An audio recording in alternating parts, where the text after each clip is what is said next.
Pastor Welch shared from the first couple of 2 or 3 chapters from the book of Job. And it just amazes me when you read Job, and maybe sometime in the near future we're going to do a study on Job. Gerald, it really amazed me how for 2 chapters, in 2 chapters, Job lost everything that he had. He was stricken with an illness so devastating that even his wife tried to convince him to curse God and die. Can I get a witness here? In those first 2 chapters, it seemed like everything was over. Job's whole world had collapsed right before him. And Job, being who he was, because I don't know if you all remember or not, Satan didn't just happen upon Job. Satan didn't just pick Job to pick on Job. God offered Job to Satan. Do I have a witness here? As a matter of fact, the words that he used when he asked Satan, "What are you doing here? Where have you been?" And Satan said, "I've been going around on the earth, searching to and fro, here and there." And Satan was so convinced that there was nothing good on the earth. God decided, he said, "Have you even considered my servant Job? He is a good man, good reputation. He is well known in the city." And I'm paraphrasing. "Would you even consider him?" And Satan went back and forth with God, saying, "Well, you got a hedge of protection around him, and you love him so much that there's no way I can touch him." God gave him permission. Brother Smith, go ahead. Just don't touch his soul. Don't kill him. Can I get a witness here? And it made me think, and just for clarification, this is part 1 to this sermon. Where were you? Where were you? See, I've thought about this, Deacon Finney, in my time off, in my time alone, in my pity party. Can I be real? In my time of reflection, thinking that I was like Job, doing everything that God would have me to do, saying what he would have me to say, and going where he would have me to go. And then all of a sudden, it's hard to even stand up without the whole world spinning. Quite a few times standing up and falling down. And so I got like Job. Gerald, again, it's amazing. 2 chapters. He loses everything. Stricken with boils and weakness. 2 chapters. But then spends 36 more chapters complaining. I wish I could really preach this like I feel this right now. 36 chapters. 13 different speeches. 10 different speeches. Others coming to him, joining in his pity party, but even some defending God. 36 chapters until God says, "It's enough." I know you thought I wasn't listening, Job. Can I make it personal? You ought to make it personal too. I know you thought I wasn't listening, Buck. Where were you? Let me tell you where you were. You was in the muck and mire. You was on your way to hell without any hope. And I found you. I delivered you. Now you have the audacity, knowing that you are not qualified, but I called you to a position and chose you to lead my people. Now you have the nerve, the unmitigated gall to question me. Why? Can you hear Job? Lord, why? Lost all my children, lost all of my livestock, my money, my houses, lost everything, even my wife. Some of y'all know how I feel about that because I sympathize with Job's wife, with Miss Job, if you will, because some of us missed the point, Sister Lipscomb, that she lost everything too. Can I get a witness?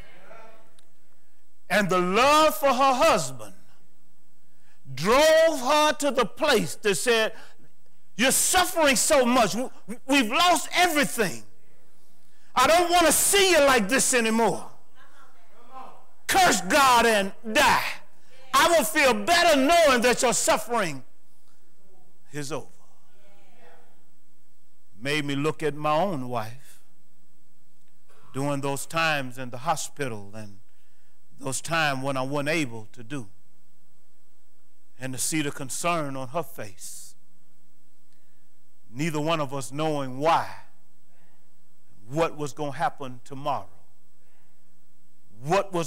I had actually got like Job and was at a point when Job said, Lord, I curse the day that I was born. Lord, I curse the day that you called me out of the world and brought me to a place that now my life has to be transparent and I have to stand before people and declare to them an uncompromising, unadulterated gospel in the midst of my suffering, in the midst of my pain and grief. God had to remind me, where were you? So in our little short time here today, I want to ask a question and find out, is there anybody like me?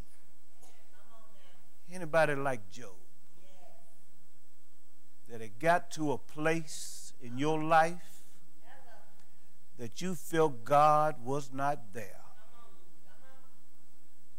It had got so bad in your life that you didn't even believe God loved you or that he even existed. Is there anybody in the room today? I got a mic for you. I don't want to hear he paid my light bills. I don't want to hear he showed up in my body and, I feel better. I'm wondering, is there anybody here today willing to be real and transparent to the point that you fell on your knees and was at the point of cursing God because of what you were going through? That you thought in your mind that it was over. You was ready to throw in the towel, to give up. What's the use? I go to church every Sunday. I memorize verses. I give my $2.99 every Sunday morning. I do the best I can. I tell people, hello, how you doing? When they speak to me, I tell them I'm blessed and highly favored. When people come around me, I try to let them know that our God is such a real God that he gave me a can of Viennas and a stack of Ritz crackers when I was hungry. Can I really preach this like I feel today? Is there anybody here? Anybody that's bold enough, with enough faith and conviction to say I had given up on my God. My faith was so weakened. My belief had been shattered.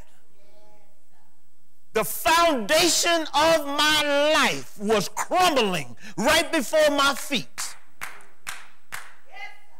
And I was done. Was done with church. Was done with people. Was done with the Bible. I was done.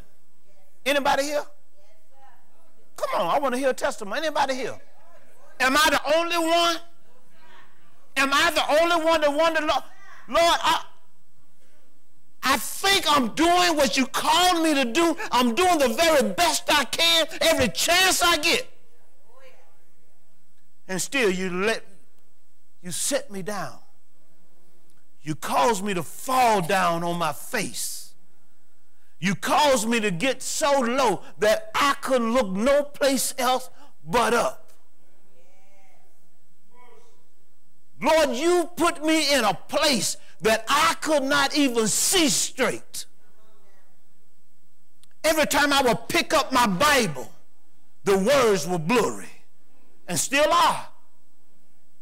Every time I try to walk, I feel like I'm falling, like the world is moving under my feet, and I can't catch my balance. So I ask, why? What have I done? What did I not do to cause you to allow this to happen to me?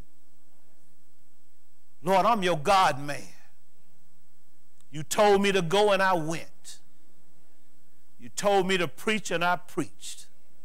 You told me to testify and I told the story. Why me? Am I the only one? Come on, let me see your hands. Since you don't want to testify, let me see your hands. Have you ever said, Lord, why me? Why so much trouble? So many trials, so much tribulation, so much heartache, so much pain, so much dislike. I mean, every time I think I'm doing good, somebody's stabbing me in the back. Every time I think I'm climbing up, somebody is pulling me back down. Every time I want to do good, the evil in me shows up. Make me want to tell somebody something. Make me want to do something to somebody. And I know your word where you say as much as it depends upon you, don't repay evil for evil. You do good. Because vengeance is mine, says the Lord. I know you're a healer. Lord, you know what? Thank you for knocking me down so I can remember where my help comes from.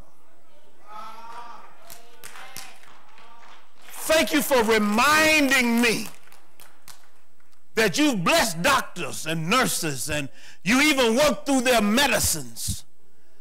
But my healing comes from the Lord. That things that makes me go when I don't feel like going. That thing that makes me get up when I want to sit down.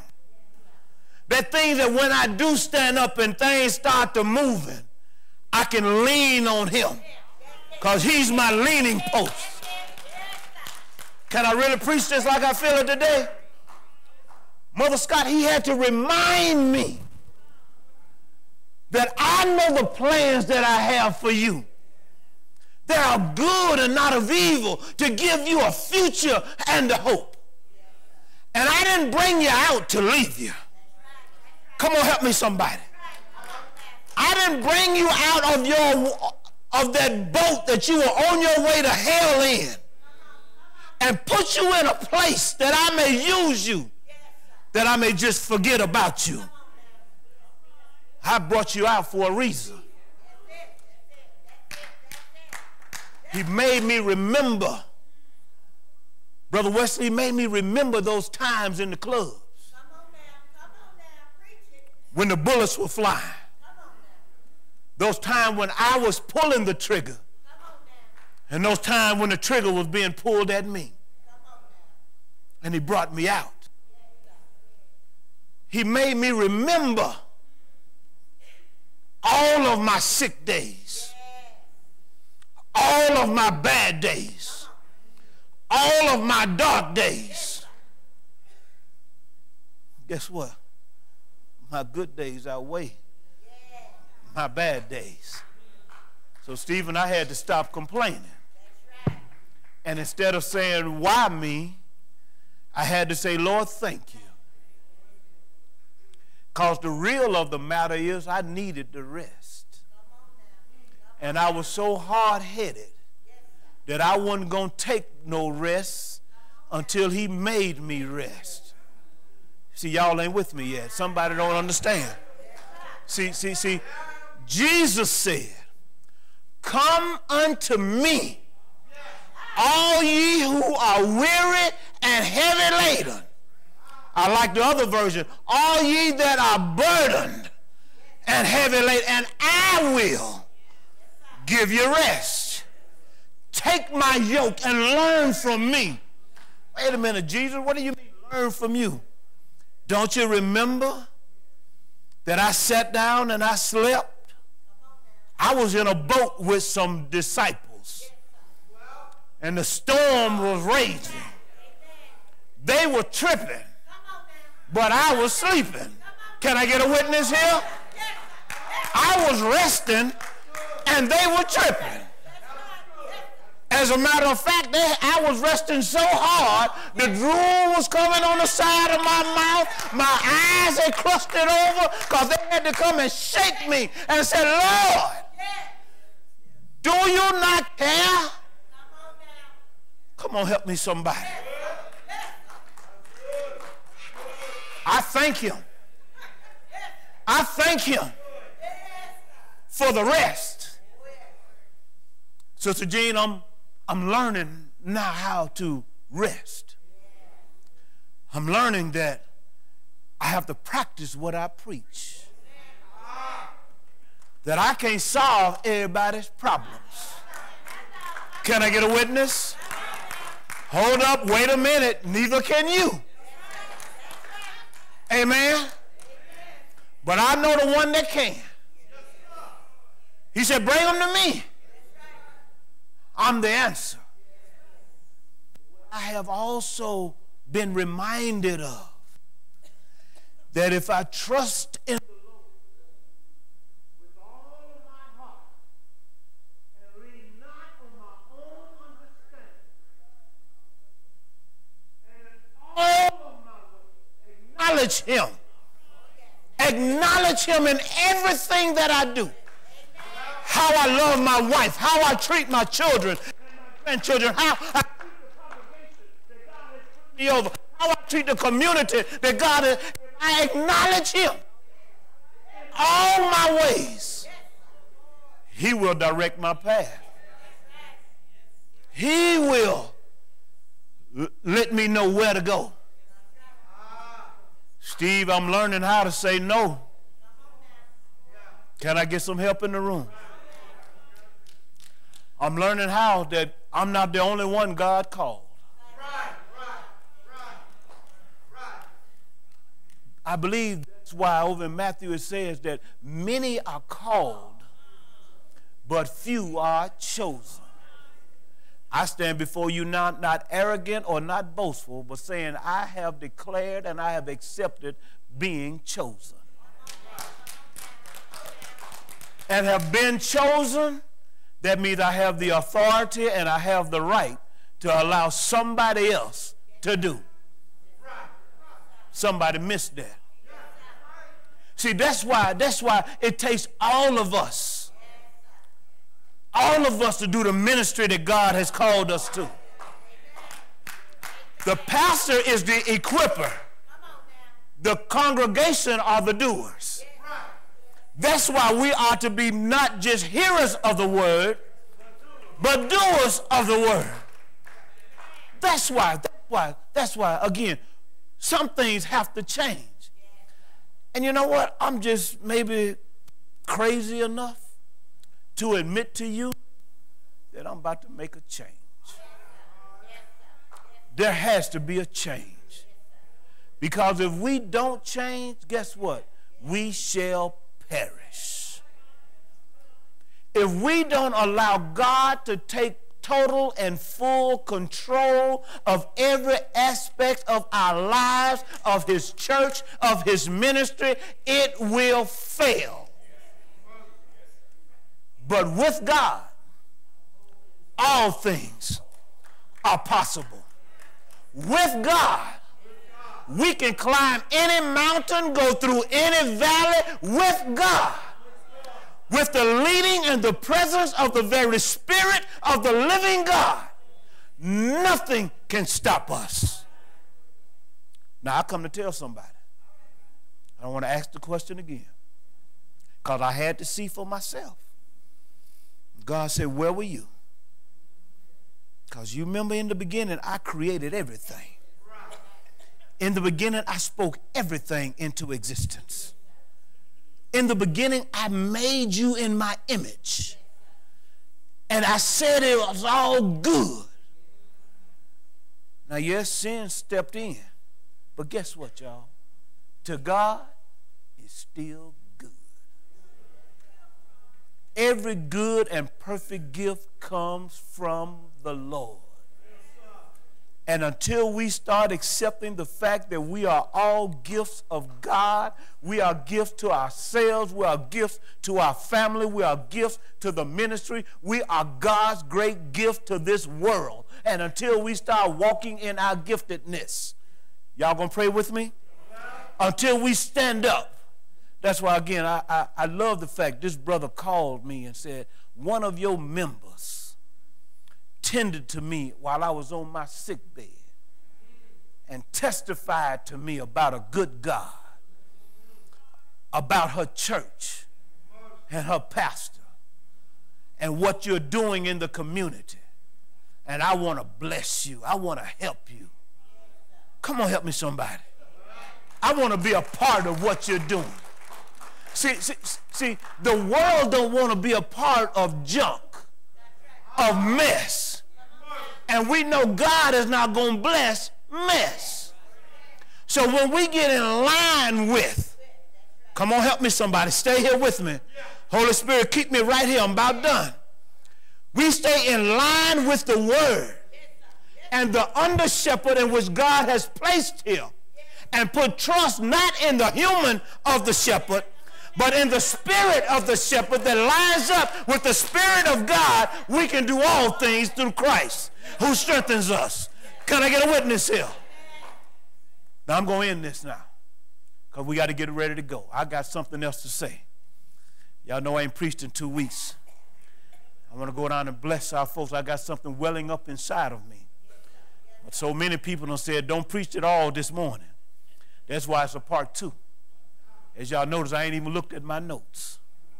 But we gonna get closer with Job and all of his complaining, and then the answer in which God gave him when he told him, Job, Buck, Gerald, Fern, Agatha, David, stand up, stand tall, put on your big boy pants, your big girl pants. You got the nerve to challenge and question me. I got some questions for you. And guess what? You see how I asked y'all if anybody wanted to testify? God said, the questions I got for you, you will answer. You ain't going to have a choice in the matter. You will answer them. We're going to talk about that in part 2. Of where were you when God delivered, when God created, when God saved? See, David, I think we need to remember when we first met him. Remember where he brought us from, what he picked us up out of, what he turned us away from and turned us to. Sometimes we forget because we get caught up in our titles and our positions. We forget how dirty we are on the inside. We'll dress it up on the outside. We'll put Ralph Lauren on the outside and be all muddy on the inside. But not only muddy, but stinky. Ooh, I wish I could. Next week, no, after after Resurrection Sunday, we're going to come back and talk about where we're going to talk about Jesus said, if I be lifted up. We want to clarify that he ain't talking about your little praises. He said, if I be lifted up from the ground, from the earth, I'll draw. You didn't lift him. You can't lift him. God lifted him up from the earth. Early on that third day morning, God lifted him up. We're going to talk about that next week. To God be the glory, honor, and praise. Would you stand with us? The doors of the church are open. We thank God for his word. We thank God for his spirit. There may be somebody here today that want to join this fellowship, this family of faith. You can come by letter, by baptism, or Christian experience. But we invite you to come. Come today.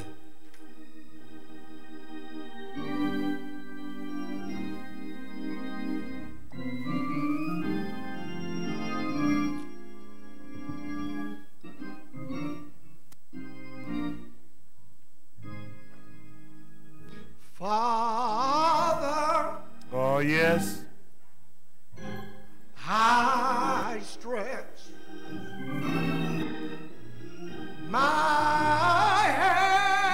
hands to thee.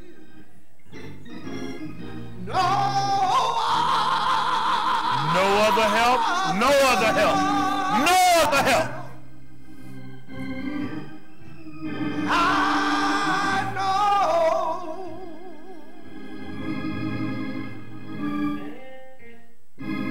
if thou withdraw thyself from me,